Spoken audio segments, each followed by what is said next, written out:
Hello అండి. అందరికీ నమస్కారం. ఈరోజు మన స్టోరీ వచ్చేసి 'my dear rowdy' episode number 25. Late చేయకుండా స్టోరీలోకి వెళ్ళిపోదాం. వీర అక్కడున్న వాటర్ బాటిల్ తీసుకొని మొహం మీద పోసుకొని కొన్ని వాటర్ గటగట తాగేసి రోని వైపు చూస్తూ, ఇప్పుడు చెప్పరా, ఎవడ్రా నన్ను వెనక నుంచి కొట్టింది అని అడిగాడు కోపంగా. రే, ఎక్కడున్నారా, రండ్రా రే అంటాడు రోని. ఈ రాక్షసుడు లేచాడు అంటూ కేకలు పెడుతూ నెమ్మదిగా పైకి లేచాడు. అంతే, ఫాలోమంటూ 20 మంది రౌడీలు కేమ్. వీర చుట్టూ చూసి అక్కడున్న పెద్ద రాడ్ తీసుకొని, రే, మీ మంచికే చెప్తున్నా, అసలు నేను పెద్ద తిక్క నా కొడుకుని, దానికి తోడు వెనక నుంచి కొట్టి సంఖ్య తిరిగేలా చేశారు. నా మీదికి ఎవడొచ్చినా నా కొడుకుల్లారా ఎందుకు పుట్టావా అనేలా కొడతా, ఆ తర్వాత మీ ఇష్టం అంటూ రాడెత్తి పట్టుకున్నాడు. వీర చేతిలో దెబ్బలు తిన్న వాళ్ళు కొంతమంది ఉన్నారు. వాళ్ళు మాత్రం వెనకడుగు వేశారు. కొత్తగా జాబ్లో జాయిన్ అయిన వాళ్ళు ఉంటారుగా, పాపం డాన్ బాబు సంగతి తెలియక పరిగెత్తుకుంటూ తన మీదకి వచ్చేశారు. వీర రాడ్తో ఒక్కొక్కల కాళ్ళ మీద కొడుతుంటే వాళ్ళు మళ్ళీ లేచే ప్రయత్నం కూడా చేయలేకపోతున్నారు. రోనిగాడికి గొంతు తడారిపోతుంది. వెంటనే వాళ్ళకి ఫోన్ చేశాడు. నీ దారిన నువ్వు బాగానే ఉన్నావు, నన్ను మాత్రం ఈ రాక్షసుడి బారిన పడేశావు అని తిడుతుంటే కోపంగా, చుబ్బే, ఏమైందో సరిగ్గా చెప్పు అనగానే వీరగాడికి మెలకువ రావడమే కాదు, కట్లు విప్పుకొని మా అందరికీ కట్లు కట్టే ప్రోగ్రాం పెట్టాడు అన్నాడు కంగారుగా. రే, నువ్వు వాడితో పాటు దందాలు చేసే రౌడీవేగా, ఎందుకలా భయపడి చేస్తావు? కానీ అందరూ వేరు, వీర వేరు అని త్రినాథ్ సార్ ఎప్పుడూ అంటుండే. ముసలోడికి మైండ్ దొబ్బిందేమో అనుకునేవాడిని, కానీ ఇప్పుడు ఈ వీరగాడి ఫైట్ చూస్తుంటే వాయమ్మో వాచిపోతుంది. నేను చెంపు జిల్లాని అంటూ కాల్ కట్ చేసి పరుగో బయటికి వెళ్ళి తన బైక్ స్టార్ట్ చేయగానే స్టార్ట్ అయింది, కానీ కదలకపోయే. ఏంటా అని వెనక్కి తిరిగి చూసేసరికి గుండె నోట్లోకి వచ్చేసింది. వీర కోపంగా తన బండిని కదలనీయకుండా గట్టిగా పట్టుకున్నాడు. రోని నెమ్మదిగా బైక్ దిగి పరిగెత్తుకుంటూ వెళ్ళిపోయాడు. కొంచెం దూరం వెళ్ళాడో లేడో తను వదిలేసిన తన బైక్ మీద వచ్చి వీర గట్టిగా డాష్ ఇచ్చేసరికి చచ్చాన్రో అని అరుచుకుంటూ వెళ్ళి దూరంగా పడ్డాడు రోని. చెయ్యి దొక్కుపోయి రక్తం కారుతుంటే వీర బైక్ దిగి వచ్చి రోని జుట్టు పట్టుకొని, చెప్పరా, ఎవరు నన్ను తీసుకొచ్చారు అని అడిగాడు కోపంగా. రోనా, రవి అన్నాడు నెమ్మదిగా. ఎవరు అని అడిగాడు అర్థం కాక వీర. రవి, మీ ఆవిడ ఫ్రెండు అన్నాడు. వీర రోని జుట్టు పట్టుకొని పైకి లేపి, మరి ఆ విక్రమ్ అని అడిగాడు ఇంకా కోపంగా. నన్ను వదులు వీరా, అసలేం జరిగిందో చెప్తాను అంటూ ఏదో చెప్పాడు. అది విని వీర కోపంగా రోనిని 4 పీకి అక్కడే వదిలేసి బైక్ మీద వెళ్ళిపోయాడు. రోని కుయ్యో ముర్రో అనుకుంటూ వెళ్ళిపోయాడు. సెల్ ఫోన్ అదే పనిగా మోగుతుంటే తీసి చూస్తే కాల్ ఫ్రమ్ విశిష్ట అని ఉంది. లిఫ్ట్ చేశాడు ఫనీ అంకుల్. హలో విషి, ఏంటి ఈ టైంలో? విక్రమ్ ఓకే కదా అని అడిగాడు. హా అంకుల్, ఆయన ఓకే, మీరు ఒక్క హెల్ప్ చేయాలి. హా చెప్పురా, నాకు యూకేకి వీసా రావడానికి హెల్ప్ చేస్తారా కొంచెం?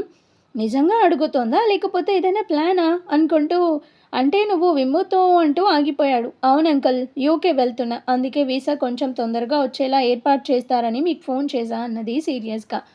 విషయం నేను మళ్ళీ కాల్ చేస్తా అంటూ కాల్ కట్ చేసి ఎవరికో కాల్ చేసి కొంచెం సేపు మాట్లాడి వెంటనే విక్రమ్కి కాల్ చేశాడు. చెప్పరా ఏంటి సంగతి అని అడిగాడు విక్రమ్. విషి ఫోన్ చేసిందిరా, యూకే వెళ్ళడానికి తనకి ఓకే అని, వీసా కోసం తొందరగా అరేంజ్ చేయమని అడిగింది. హా, గౌతమి చెప్పింది, తను ఆ పని మీదే బయటకు వెళ్ళిందని అన్నాడు ఆనందంగా. ఫనీ అంకుల్, నీకు అనుమానం కలగటం లేదా? తను వీరాని వదిలి మీతో వస్తుందంటే అని అడిగాడు ఆశ్చర్యంగా. మేము అంకుల్, మనం అనుకున్న దాని ప్రకారం వాడిని మాయం చేశాం. విశిష్ట ఏమో వాడు మోసం చేసి వెళ్ళిపోయాడని రాత్రంతా ఏడుస్తూనే ఉంది. వాడు నెక్స్ట్ స్టెప్ వేసేలోపు మేము వెళ్ళిపోవాలి, అందుకోసం వైషుని కూడా ఆపేస్తున్నా. తనకి ఎగ్జామ్స్ దగ్గరకు వస్తున్నాయి, అందుకోసం తను ఇక్కడికి రావడానికి రెడీ అవుతుంది.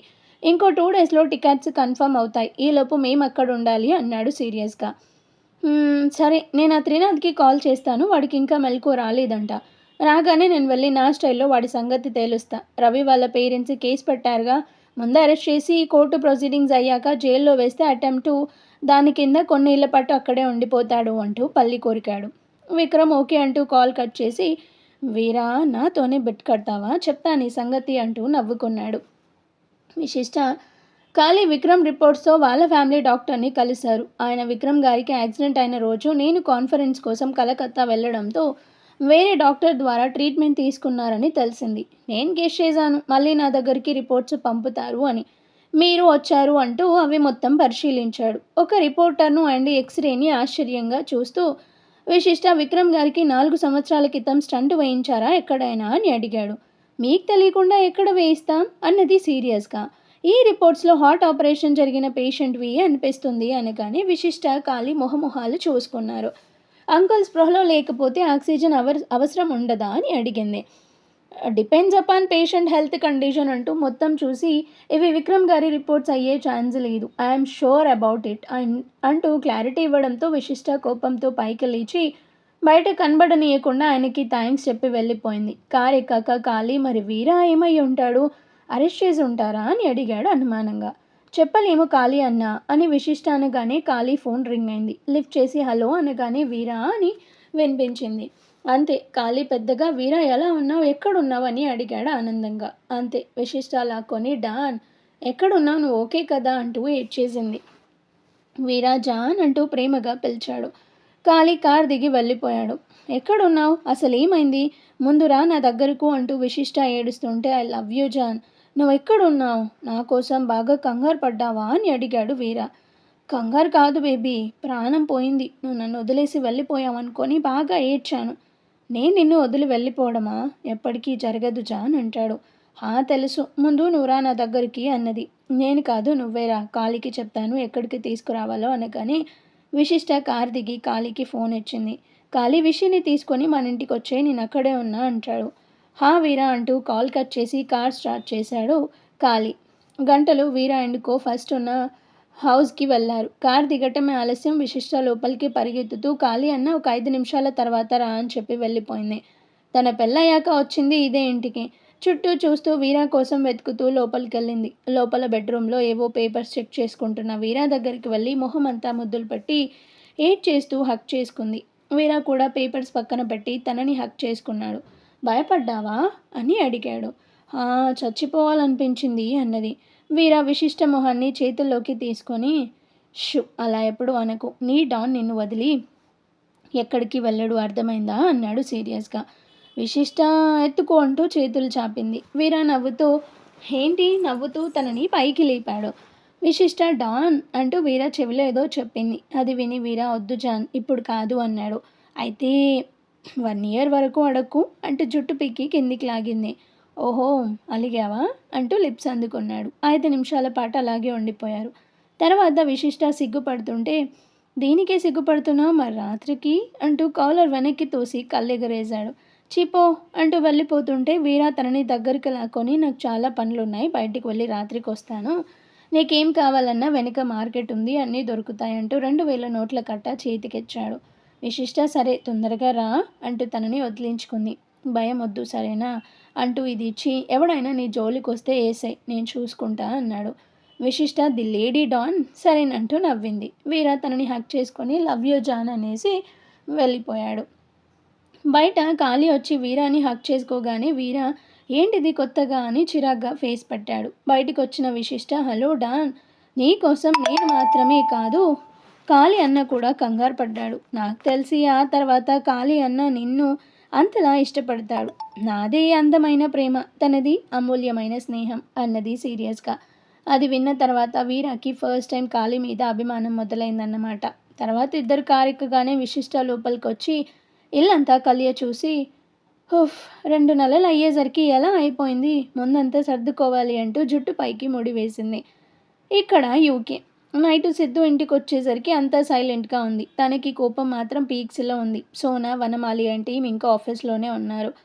తన అవర్ బై అవర్ ఇన్ఫర్మేషన్ ఇవ్వమని చెప్పాడు తను. సుచిత్ర తనని చూసి సిద్ధు వచ్చావా, చాలా లేట్ అయింది, రా డిన్నర్ చేద్దు కానీ అనగానే ఆకలిగా లేదు మామంటూ తన బెడ్రూమ్లోకి వెళ్ళిపోయాడు.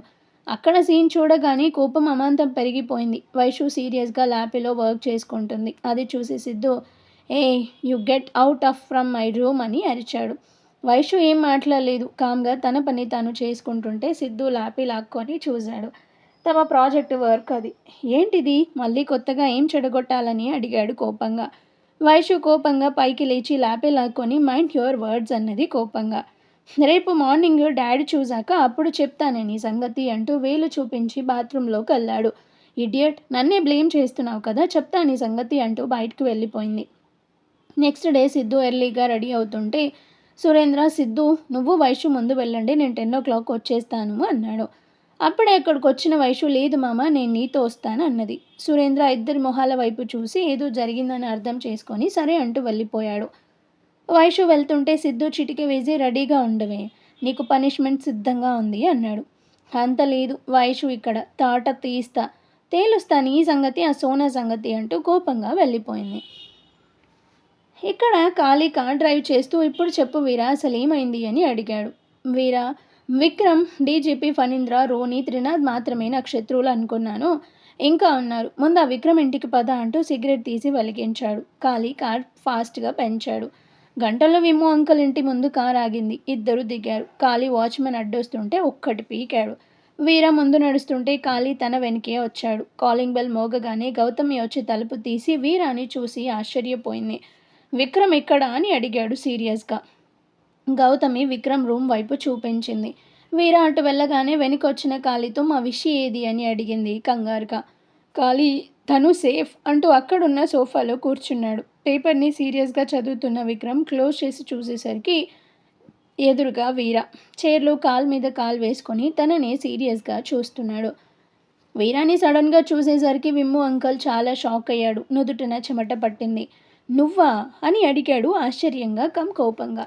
వీరా కాలర్ వెనక్కి తోసి నేనే బే నీ కూతురికి మొగుడ్ని నీకు యముడ్ని అన్నాడు సీరియస్గా. విక్రమ్ తన ఫోన్ మీద చేయి వేయగానే వీరా హో ఫోన్ చేస్తావా చెయ్యి ఎవరికి చేస్తావో చెయ్యి చూస్తా అన్నాడు సిగరెట్ తీసి వెలిగించి.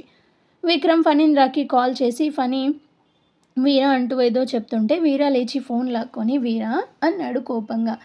ఫనీ అంకుల్ నువ్వా అంటూ ఆశ్చర్యంగా నోరు తెరిచాడు. నేనే ఈ విక్రమ్కి ఎటూ మైండ్ లేదు నీకేమైంది ఒక డీజీపీవా అయ్యుండి అరెస్టు చేయకుండా దొగ్గ దెబ్బ తీస్తావా త్రినాథ్తో చెయ్యి కలిపి నన్నే చంపాలని చూస్తావా చెప్తా నీ సంగతి ముందు ఈ విక్రమ్ సంగతి చూసి నెక్స్ట్ నీ దగ్గరికే వస్తాననగానే ఫణీంద్ర రే ఆ రోజు ఏమైందో నువ్వు మర్చిపోయావా నువ్వు మర్చిపోయినా నేను మర్చిపోలేదు.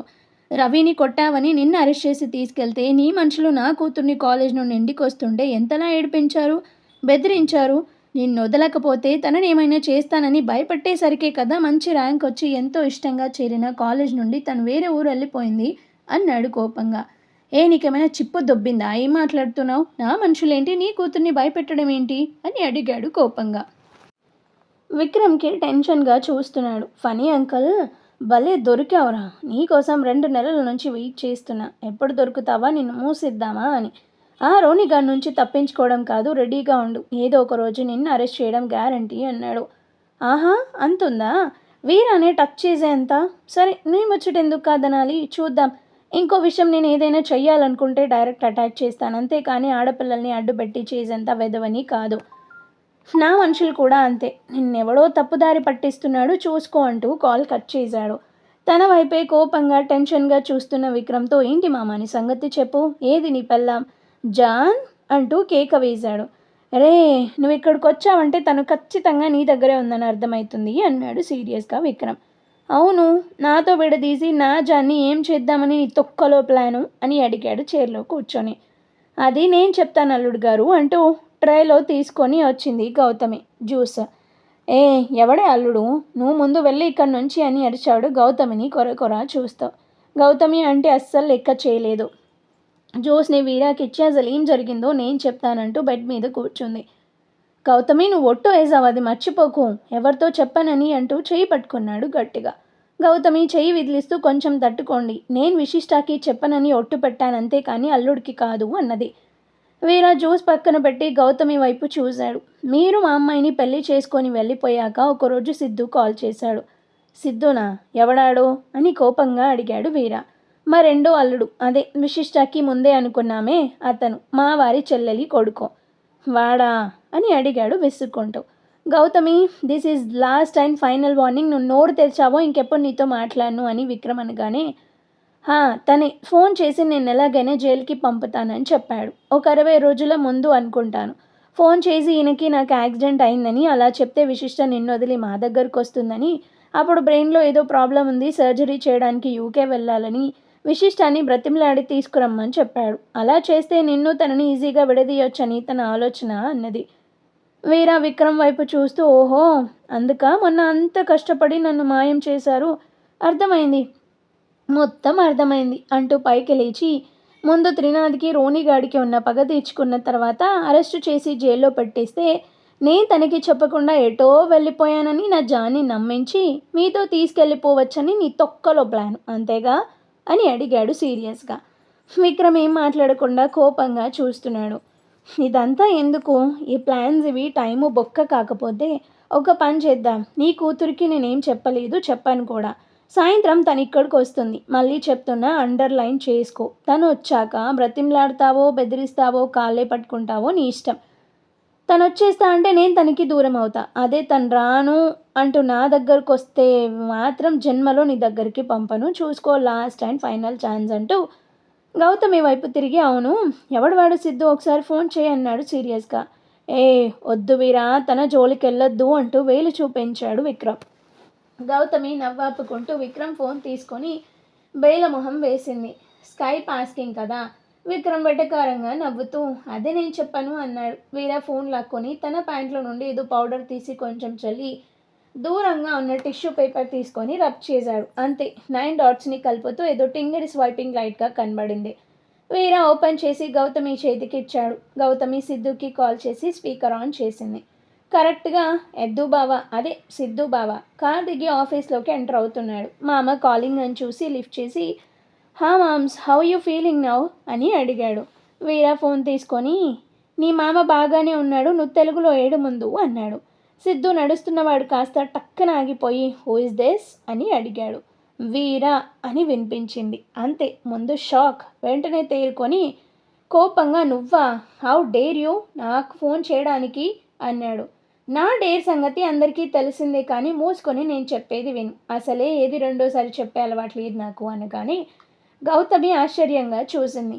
ముందు నీ సంగతి నువ్వు చూసుకో. అలా కాదు, వీరగాడి సంగతి చూడాలి అనుకుంటావా? రా హైదరాబాద్కి, డైరెక్ట్గా తేల్చుకుందాం. ఏంటి అరెస్ట్ చేయిస్తావా? నాకు కానీ సంఖ్య తిరిగిందో నప్పుడుకో, నువ్వు ఎక్కడుంటే అక్కడికి వచ్చి నిన్ను, నీ అమ్మని, అయ్యని, ఇదిగో ఈ విక్రమ్ని, నలుగురిని తీన్మార్ టక్కర్ మార్, పెట్టే ఫోన్ అంటూ కట్ చేశాడు. సిద్ధు బావ రియాక్షన్ ఏంటో తర్వాత చూద్దాం. విమ్మో అంకుల్ రే, తను ఏమైనా నీకులాగా వీధి రౌడీ అనుకుంటున్నావా? ర్యామ్స్ అనే సాఫ్ట్వేర్ కంపెనీకి ఎండి, ఎలా పడితే అలా మాట్లాడుతున్నావు తనతో నగానే. ఎయిట్ చప్ అంటూ వేలు చూపించి, వాడు ఎండి అయితే నాకేంటి, కేడి అయితే నాకేంటి, ఎవడైనా ఒకటే. సరే, నువ్వు నీ నాటకాలు వేషాలు కట్టిపెట్టి రెడీగా ఉండు అంటూ వెళ్ళిపోయాడు. గౌతమి వీరా వెనకే వెళ్ళి, ఇదంతా అవసరమా అని అడిగింది కంగారుగా. వీరా ఏం మాట్లాడకుండా గౌతమి వైపు నార్మల్గా చూసి వెళ్ళిపోయాడు. ఖాళీ లేచి వీరాని ఫాలో అయ్యాడు. విక్రమ్ వెనక్కి వచ్చి, ఏ మొద్దు, ఏమైంది నీకు, మైండ్ పోయిందా? విశిష్ట లైఫ్ని చక్కదిద్దాలని నేను ఇంత కష్టపడుతుంటే నువ్వెందుకు సడన్గా ప్లేట్ ఫిరాయించావు? వాడిని చూసావుగా, ఊర మాస్. మన విశిష్టాన్ని ఎంత అపురూపంగా పెంచాము. నేను స్ట్రిక్ట్ అనే కానీ తనకి ఏనాడైనా కష్టపెట్టానా?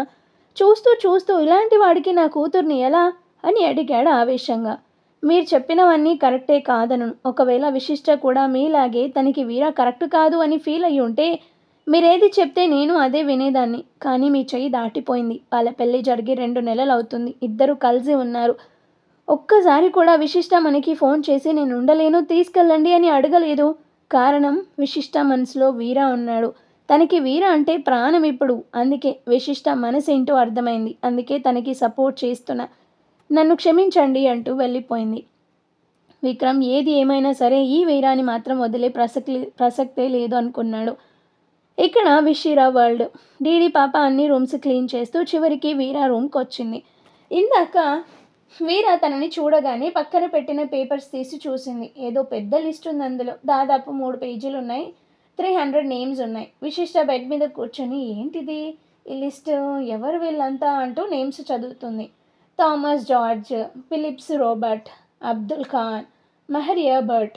అలా చదువుతూ చదువుతూ 160 నేమ్స్ చూసేసరికి వీరా ఇండియా అని ఉంది.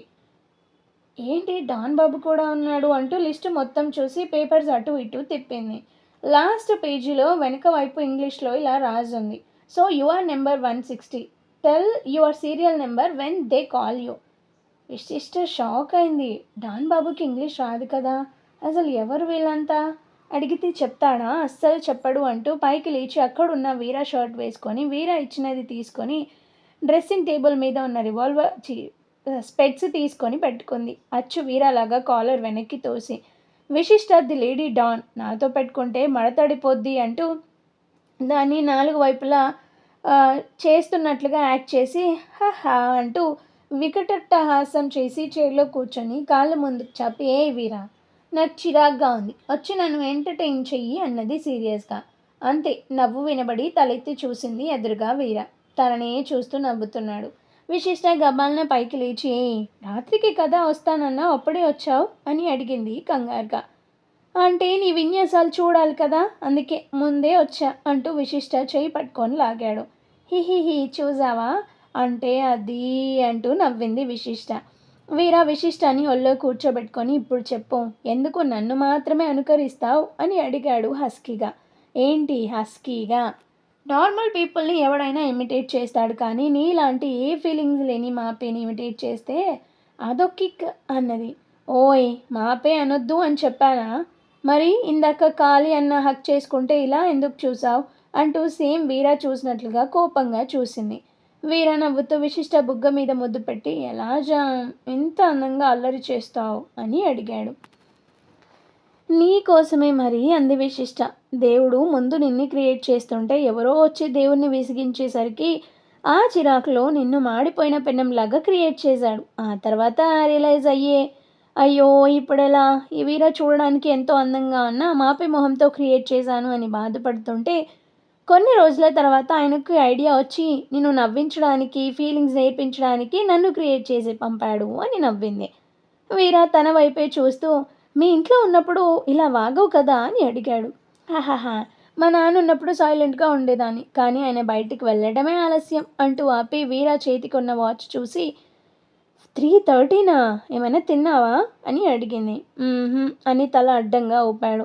నేను మార్కెట్కి వెళ్ళి జ్యూస్ తాగాను ఏమీ తినలేదు ఆకలేస్తుంది అన్నది పొట్ట రుద్దుకుంటూ. వీర తనని దింపి ఖాళీ లంచ్ తెస్తాడు తిందామంటూ బెడ్ మీద వెనక్కి వాలాడు. విశిష్ట ఓకే అంటూ పేపర్స్ వైపు చూసి అడగాలా వద్దా అని ఆలోచిస్తుంటే అడుగు ఏంటో అన్నాడు కళ్ళు మూసుకొని వీర. నీకెలా తెలుసు నేనేదో అడగాలనుకుంటున్నానని అని అడిగింది ఆశ్చర్యంగా. నీ ఫేస్ చూస్తే చెప్పగలను నువ్వు నా గురించి ఏమనుకుంటున్నావో అనగానే అబ్బా అవునా అయితేలే అంటూ పైకి లేపి వీర ముందు మట్టం వేసుకొని కూర్చుని నేను ఫస్ట్ టైం చూసినప్పుడు ఏమనుకున్నాను అని అడిగింది. ఫస్ట్ టైం నువ్వు నన్ను హాస్పిటల్లో చూసావు ఖాళీకి యాక్సిడెంట్ అయినప్పుడు. నేను నిన్ను విశిష్ట అని పిలిచి చేయి పట్టుకొని లాగాను. అప్పుడు భయపడుతూ చూసావు. ఎవరి రాక్షసుడు నేను ఇలా తెలుసు అనుకొని ఉంటావు అన్నాడు నవ్వుతూ. చో స్వీట్ మై బేబీ అంటూ విశిష్ట బుగ్గలాగి మరి తాళి కట్టినప్పుడు అని అడిగింది. వీర విశిష్ట మొహంలోకి చూశాడు. ఎక్కడైనా బాధ కానీ కోపం కానీ ఏదైనా ఒక నెగిటివ్ ఫీలింగ్ కనబడుతుందేమో అని. నువ్వు తన మీద ప్రేమ తప్ప ఏమీ లేవు. నా లైఫ్ అంతా నాశనం అయిపోయింది. అసలు తనకి ఎవరిచ్చారు హక్కు నా ఇష్టం లేకుండా తాళి కట్టడానికి అనుకున్నావు. నీతో వచ్చినప్పుడు ఏముంది వీడు నన్ను ఎటు వదలడు ఇప్పుడు వీడితో వెళ్తే ఏదో ఒక రోజు దమ్కి ఇచ్చి చెక్కేయచ్చు అనుకొని ఉంటావు అనగానే విశిష్ట షాక్. ఇంకా చాలా ఎక్కువ అడక్కు జాన్ అంటాడు. నువ్వు చేసినవి అనుకున్నవి చెప్పానంటే కళ్ళు తిరిగి కింద పడిపోతావు వెళ్ళు ఖాళీ వస్తే లంచ్ తీసుకురా అన్నాడు. విశిష్ట షో అనుకుంటూ ఖాళీ అన్న పాపం ఎర్లీ మార్నింగ్ నుంచి నాతోనే ఉన్నాడు అలాంటిది తనని వదిలి మనం ఇక్కడ తినడం చాలా తప్పు రా ముగ్గురం కలిసి తిందాం అన్నది. వీర ఏం మాట్లాడకుండా బయటికి వెళ్తుంటే యాహూ అనుకుంటూ వెనకే వెళ్ళింది. పాపం డిజైనర్ పాపకి డాన్ బాబు ఇవ్వబోయే షాక్ ఇంకా తెలీదు. వీళ్ళిద్దరూ వెళ్ళిన 10 నిమిషాల తర్వాత ఖాళీ వచ్చాడు. వీర టీవీ చూస్తూ రా ఖాళీ కూర్చో అన్నాడు. విశిష్ట ఖాళీ చేతిలోని పార్సల్స్ తీసుకొని కిచెన్లోకి వెళ్ళింది. ఖాళీ వీర పక్కనే కూర్చున్నాడు. విశిష్ట ఇద్దరికి లంచ్ ప్లేట్స్ తెచ్చి ఇవ్వగానే ఖాళీ ఆశ్చర్యంగా చూస్తూ మీ ఇద్దరూ తినండి నేను తర్వాత తింటా అన్నాడు. ఏడ్చా తినుబే అనగానే ఖాళీ విశిష్ట వైపు చూశాడు. విశిష్ట కళ్ళెగరేసింది. మధ్యలో ఖాళీకి పొలమారింది. విశిష్ట ఖాళీ నెత్తిన తడుతూ అన్న ఎవరో తలుచుకుంటున్నారు అన్నది. అంటే అని అడిగాడు సీరియస్గా. మనం తినేటప్పుడు ఇలా పొలమారితే మనకిష్టమైన వాళ్ళు లేకపోతే మనం అంటే ఇష్టం ఉన్నవాళ్ళు మనల్ని తలుచుకుంటున్నారని అర్థం అంటూ రైస్ వడ్డించింది. మరి నువ్వు రాకముందు నేను తినేటప్పుడు ఎన్నోసార్లు ఏంటిది పొలమారడం అని విశిష్ట అనగానే అదేదో కానీ మరి అప్పుడు నన్నెవడు తలుచుకున్నాడు అనగానే విశిష్ట ఉఫ్ అంటూ నిట్టూర్చి ఖాళీ అన్నేమో అన్నది. వీడు 24/7 నాతోనే ఉండేవాడు, నన్నెందుకు తలుచుకుంటాడు? కాబట్టి వింటున్నా కదా అని చెవులో పూలు పెట్టకు అన్నాడు. విశిష్ట తల కొట్టుకుంటూ లోపలికొచ్చి లంచ్ చేసింది. వీర హ్యాండ్ వాష్ చేసుకొని, జాన్ నువ్వు ఒక్కసారి నాతో బయటికి రావాలి అన్నాడు. ఎక్కడికి అని అడిగింది విశిష్ట ఆశ్చర్యంగా. రా చెప్తా అని ఖాళీతో మీ చెల్లెలా ఉంది అని అడిగాడు. పర్లేదు వీరా, ఇంటికి తీసుకొచ్చాము అన్నాడు చాలా డల్గా. ఖాళీ అన్న, సుమా సంగతి నాకు వదిలేమని చెప్పాగా, నువ్వు బాధపడుకు సరేనా అన్నది ప్రేమగా. అంటూ తలూపాడు ఖాళీ. దారిలో ఖాళీని దింపేసి విమ్ము అంకుల్ ఇంటి వైపు పోనిచ్చాడు కార్ని. ఎక్కడికో చెప్పొచ్చుగా అంటూ మూతి ముడిచింది విశిష్ట. చెప్తా గాని ఏంటి ఓ తెగ హామీలు ఇచ్చేస్తున్నావు? వాళ్ళ చెల్లి సంగతి నీకు వదిలేమని. ఏం చేస్తావేంటి అని అడిగాడు. నేను కాదు మా ఆయన చేస్తాడు అంటూ కళ్ళు ఎగిరేసింది. ఓయ్ మధ్యలో నన్నెందుకు లాగుతున్నావు? అయినా నేనెందుకు చేస్తాను అని అడిగాడు సీరియస్గా. ఖాళీ అన్న నీకోసం ఎంత చేశాడు, ఎన్నిసార్లు కష్టపడ్డాడు, అదంతా మర్చిపోయావా డాన్ అని అడిగింది. హలో, నా కోసం కాదు, పైసల కోసం చేశాడు అని వీరా అనగానే ప్రతిదీ మనీతో వాల్యూ కట్టకు, ముఖ్యంగా స్నేహ. సరే నువ్వన్నది కరెక్టే అయితే మరి నీ డీలింగ్స్ అయిపోయాక ఖాళీ అన్న నీతోనే ఎందుకుంటున్నాడు రోజు? చిట్టీకి వంట సరిగా రాదు, ఆ విషయం నీకు తెలుసు. అందుకే ఎన్నిసార్లు ఖాళీ అన్న ఇంట్లో వంట చేయించుకొని నువ్వు తింటావని తీసుకొచ్చేవాడు తెలుసా అని అడిగింది. అయితే అలా ఎన్నోసార్లు తెచ్చాడు. నువ్వు ఇంటికి రాకపోతే వచ్చే వరకు టెన్షన్ పడేవాడు, నీకోసం ఫుడ్ రెడీ చేసి తీసుకొచ్చేవాడు. నువ్వెన్నిసార్లు విసుక్కున్నా తిట్టినా నిన్ను వదిలి వెళ్ళలేదు. ఇవన్నీ డబ్బుల కోసమే చేశాడంటావా అని అడిగింది. వీరా ఏం మాట్లాడలేదు. అందుకే మై డియర్ డాన్, అందరూ అవసరం కోసమే మన చుట్టూ ఉంటారు అనేది భ్రమ. కొందరు ఉంటారేమో, ఖాళీ అన్న వాళ్ళలో ఉండడు. అంతెందుకు, సుమాని వాళ్ళ అత్తగారు వాళ్ళు ఎంత టార్చర్ పెట్టారు నీతో చెప్పాడా? ఎప్పుడైనా లేదుగా. ఇవాళ కూడా అంత బాధని దాచుకొని నేను పిలవగానే వచ్చాడు. నిన్ను చూడగానే ఎంత సంతోషం తన మొహంలో. వాటికి విలువ కట్టలేము డాన్ అన్నది సీరియస్గా. వీరాకి తెలుస్తుంది జాన్ చెప్పిన ప్రతి మాట కరెక్టే. స్నేహానికి కరెక్ట్ అర్థం ఖాళీ. తను ఎంతసేపు తన వైపే ఆలోచించాడు. తల్లి లేదు, తండ్రి సరిగ్గా చూడలేదు, సవితి తల్లి కష్టాలు. ఇది చూసి మనుషులంటేనే కోపం పెంచుకున్నాడు. కానీ జాన్ చెప్పినట్టు ఖాళీ వైపు ఎందుకు ఆలోచించలేదు? ఎందుకో ఖాళీ బాగా గుర్తొచ్చేశాడు. అంతకన్నా ముందు జాన్కి తన తండ్రి చేసిన పని గురించి తెలుసో లేదో, తెలిస్తే ఏం చేస్తుందో చూడాలనుకుంటూ కార్ ఫాస్ట్ పెంచాడు. కార్ తన ఇంటి ముందు ఆగడం చూసి విశిష్ట షాక్ అయి ఇక్కడికి ఎందుకు తెచ్చావని అడిగింది ఆశ్చర్యంగా. జాన్ అంటూ విశిష్ట చేయి పట్టుకొని, మనం ఇవాళ నైటు మన లైఫ్కి కొత్త అర్థం ఇవ్వాలని నిర్ణయించుకున్నా. రేపటి నుంచి మన మధ్య ఎవరొచ్చినా నేను ఊరుకోను. అందుకే ఒకసారి వెళ్ళి మీ అయ్యతో మాట్లాడరా అన్నాడు సీరియస్గా. విశిష్టకి గుండె అంతా బరువెక్కింది. తన తండ్రి చేసింది యాక్షన్ తప్పే కాదనను, కానీ ఎంతైనా కన్న తండ్రి, అందులోనూ తల్లిదండ్రుల మీద కోపం ఏంటి? వెళ్తే నాన్నేమంటారు? తను ఏమని బదులు ఇవ్వాలి? అసలు వెళ్ళకు, ఉండిపో అంటే తను ధైర్యంగా ఆయన్ని కన్విన్స్ చేయాలి. చేయగలనా అనుకుంటూ ఆలోచిస్తుంటే వీరా చిటిక వేసి హలో జాన్ అని పిలిచాడు. విశిష్ట నెమ్మదిగా కారు దిగి నువ్వు ఇక్కడే ఉండు, వెళ్ళకు అంటూ ముందుకు వెళ్ళి వెనక్కి వచ్చి తన ఫోన్ ఇచ్చి ఇది ఉంచు, లేకపోతే వెళ్ళిపోతావంటూ లోపలికి వెళ్ళింది. సరే నా వీరా చెప్పినట్లు లైఫ్లో ముందుకు వెళ్ళబోతూ అమ్మ నాన్న బ్లెస్సింగ్స్ తీసుకోవడం మంచిది అనుకుంటూ వెళ్ళింది. ఇక్కడ యూకే. సురేంద్ర వైషు కార్లో వెళ్తున్నారు ఆఫీస్కి. సురేంద్రనే డ్రైవింగ్ చేస్తున్నాడు. డల్గా ఉన్న వైషుని చూసి ఏం జరిగింది వైషు అని అడిగాడు ప్రేమగా. ఏం లేదు మామ అని వైషు అనగానే డోంట్ టెల్ లైజ్ ఓకే, నీ మాటలు అబద్ధం చెప్తున్నా, నీ కళ్ళు నిజమే చెప్తున్నాయి. ఏం జరిగింది అని అడిగాడు. వైషు తన హ్యాండ్ బ్యాగ్లో నుండి పెన్ డ్రైవ్ తీసి మామ నువ్వు ఆఫీస్కి వెళ్ళాక సోనా వాళ్ళ ప్రాజెక్టు చెక్ చేశాక ఇది కూడా చూడు, అప్పుడు చెప్తా ఏం జరిగిందో అన్నది సీరియస్గా. సురేంద్ర సరే అంటూ ఆ పెన్ డ్రైవ్ జేబులో వేసుకున్నాడు. కొంచెం దూరం వెళ్ళాక వైషుకి ఆ అంకుల్, అదే కళ్ళు తిరిగి పడిపోయిన రమణ అంకుల్ కనిపించాడు. మామ ఒక్క నిమిషం కార్ ఆపవా అని అడిగింది. సురేంద్ర ఆపగానే 1 minute మామ అంటూ కార్ దిగి ఆయన వైపు వెళ్ళి అంకుల్ బాగున్నారా అని అడిగింది. ఆయన వైషుని చూసి తల్లి నువ్వా అని అడిగాడు ఆశ్చర్యంగా. నేనే అంకుల్, బాగున్నారా అని అడిగింది. ఐఆమ్ గుడ్, ఏంటి సంగతులు అని అడిగాడు ఆయన. నేను మా మామ ఆఫీస్కి వెళ్తుంటే మీరు కనిపించారు. నేను నెక్స్ట్ వీక్ ఇండియా వెళ్తున్నాను. మళ్ళీ మీకు కనబడతానో లేదో తెలీదు, అందుకే మీరు కనబడగానే ఇలా వచ్చాను అనగానే ఆయన ఓ అలాగా, ఇంతకీ ఏం కంపెనీలో చేస్తావు నువ్వు అని అడిగాడు. ర్యామ్స్ అని చెప్పి తిరిగి చూసేలోపే సురేంద్ర అంకుల్ని ఎవరో కొడుతూ కనిపించారు. అంతే. వైషు మామా అంటూ పరిగెత్తింది. తను వెళ్ళేసరికి సురేంద్రాని చావగొట్టి వెళ్ళిపోయారు. వాళ్ళు మాస్కులు పెట్టుకొని ఉండటంతో ఫేస్లు కనబడలేదు. వైషు వెయిట్ చేస్తూ మామ అనగానే తన వెనకే వచ్చిన వెంకటరమణ అంకుల్ ఎమర్జెన్సీ సర్వీస్కి కాల్ చేశాడు. అరగంటలో హాస్పిటల్లో ఉన్నారు. వెంకటరమణ అంకుల్ మాత్రం వాళ్ళతో వెళ్ళలేదు. వైషు ఫోన్ చేయగానే సిద్ధు, సుచిత్ర టెన్షన్గా హాస్పిటల్కి చేరుకున్నారు. విశిష్ట టెన్షన్గా లోపలికి వెళ్ళేసరికి విక్రమ్ అటు ఇటు తిరుగుతున్నాడు. విశిష్టాన్ని చూసి తన చేయి పట్టుకొని తన రూమ్లోకి తీసుకెళ్తుంటే గౌతమి కూడా రావడం చూసి నువ్వు ఆగు, ఇది నా కూతురు లైఫ్కి సంబంధించిన విషయం అని సీరియస్ వార్నింగ్ ఇచ్చి విశిష్టాన్ని తీసుకెళ్ళి డోర్ వేసి తనని బెడ్ మీద కూర్చోబెట్టి తన ముందు చైర్ లాక్కొని కూర్చొని విశిష్ట చెయ్యి తన చేతిలోకి తీసుకున్నాడు. విశిష్టకి గుండెలో దడ మొదలైంది. తన ఊహ తెలిసాక తండ్రి అంత దగ్గరగా రావడం ఇదేనేమో. ఫస్ట్ సారీరా బంగారం అంటూ ఏడ్చేశాడు. విక్రమ్ అలా ఏడుస్తుంటే విశిష్టకి కూడా ఏడుపు ఆగలేదు. నాన్న మీరెందుకు సారీ చెప్తున్నారు, ప్లీజ్ ఏడవకండి అంటూ విక్రమ్ చేతులు పట్టుకుంది. విక్రమ్ కళ్ళు తుడుచుకుంటూ లేదురా తల్లి, నా మూర్ఖత్వంతో నిన్ను వైషుని చాలా ఇబ్బంది పెట్టాను, దాని ఫలితం ఇప్పుడు అనుభవిస్తున్నాను అనేసరికి లేదు నాన్న అలా అనకండి, మీరు ఏనాడో మిమ్మల్ని కష్టపెట్టలేదు, ఆడపిల్లలం కాబట్టి కొంచెం జాగ్రత్తగా పెంచారు అంతే అన్నది కళ్ళు తుడుచుకుంటూ. నేను యాక్సిడెంట్ అయినట్లు యాక్ట్ చేశాను కానీ కేవలం నిన్ను మా దగ్గరికి తెచ్చుకోవడానికే అనగానే విశిష్ట అర్థమైంది నాన్న అన్నది నెమ్మదిగా. విక్రమ్ సరే సూట్గా పాయింట్కి వస్తున్నా, నువ్వు ఆ వీరాన్ని వదిలి మా దగ్గరే ఉండిపో, నీకంటూ బెస్ట్ లైఫ్ ఇస్తా అన్నాడు సూటిగా విశిష్ట వైపు చూస్తూ. అంటే నాన్న అది అంటూ ఆగిపోయింది. ఏంటి చెప్పు, అసలు ఎందుకు విషి వాడితో ఉన్నావు, వాడు నిన్ను భయపెట్టాడా, మమ్మల్ని ఏమైనా చేస్తానని చెప్పు, ఈ క్షణమే నిన్ను వాడి నుంచి కాపాడుకుంటా అన్నాడు సీరియస్గా.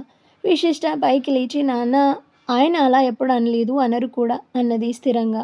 హో అవునా, అయితే ఎందుకు విషి వాడిని వదిలి రాలేదు, తాళి కట్టాడు, తాళిబంధం భర్త అంటూ అర్థం లేని మాటలు చెప్పకు, వాడేమీ నీకు ఇష్టమై కట్టలేదు అన్నాడు పళ్ళు కొరుకుతూ.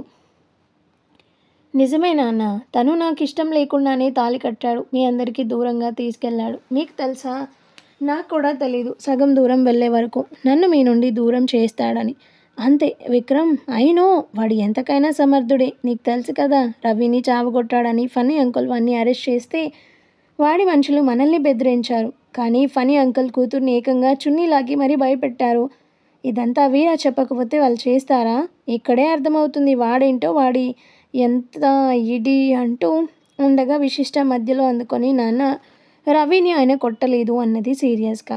విక్రమ్ నవ్వుతూ అని వాడు చెప్తే నువ్వు నమ్మేశావా అని అడిగాడు. లేదు నాన్న నాకు తెలుసు, అంతేకాదు ఇప్పుడు మీరు అనుకుంటున్నట్లు ఫణీంద్ర అంకుల్ కూతుర్ని మరీ అంతలా టార్చర్ చేసే వాళ్ళు ఎవరూ లేదు, ఆయన దగ్గర ఆడపిల్లల జోలికి ఎవ్వరు వెళ్ళరు అన్నది సీరియస్గా. అంతేలే, నచ్చితే బలవంతంగా తాళి కట్టి పేరెంట్స్కి దూరం చేస్తారు, కానీ అంటూ మొహం మార్చాడు. నాన్న నేను రావాలి అని అనుకుంటే ఆయన ఒకప్పుడు రానిచ్చేవారు కాదేమో, కానీ ఈ క్షణం నేను ఇక్కడే ఉండిపోతా, మీరు వెళ్ళిపోండి అని నేనంటే మాత్రం ఖచ్చితంగా వెళ్తారు అన్నది. అంటే నువ్వంటే ప్రేమ తగ్గిందా అన్నాడు వెటకారంగా. కాదు, అంతలా తను మారిపోయాడు అని చెప్తున్నా అన్నది విశిష్ట. అని నువ్వు అనుకుంటున్నావు, వాడెప్పటికీ మారడు, నువ్వు వెళ్ళకు, వెళ్ళి రానని చెప్పు ప్లీజ్ అన్నాడు. నన్ను క్షమించండి నాన్న, తను లేకపోతే నేను ఉండలేను, ఐ లవ్ హిమ్, నా ప్రాణం కన్నా ఎక్కువగా ప్రేమిస్తున్నాను అనగానే పిచ్చిదాన, నీ వయసు ఎంత, 23 సంవత్సరాలు, ఈ వయసులో ఇవన్నీ సహజం, మీ అమ్మాయిలకి కొంచెం ధైర్యం తెగింపు చూపించగానే చాలు ప్రేమ అని భ్రమపడతారు, ఇది అంతే, వాడు నిన్ను ఎందుకు పెళ్లి చేసుకున్నాడు, ఒక తండ్రిగా నేను ఈ మాట అనకూడదు, కానీ నీకు నా బాధ అర్థం అవ్వాలిగా, నీ అందం చూసి, అంతేగా, కొన్ని రోజుల తర్వాత నీ మీద ఇంట్రెస్ట్ తగ్గిపోతుంది, ఆ తర్వాత ఇలాగే ఎక్కడికో తీసుకెళ్ళి వదిలేస్తాడు, అప్పుడు కానీ నీలాంటి వాళ్ళకి అర్థం కాదన్నాడు సీరియస్గా.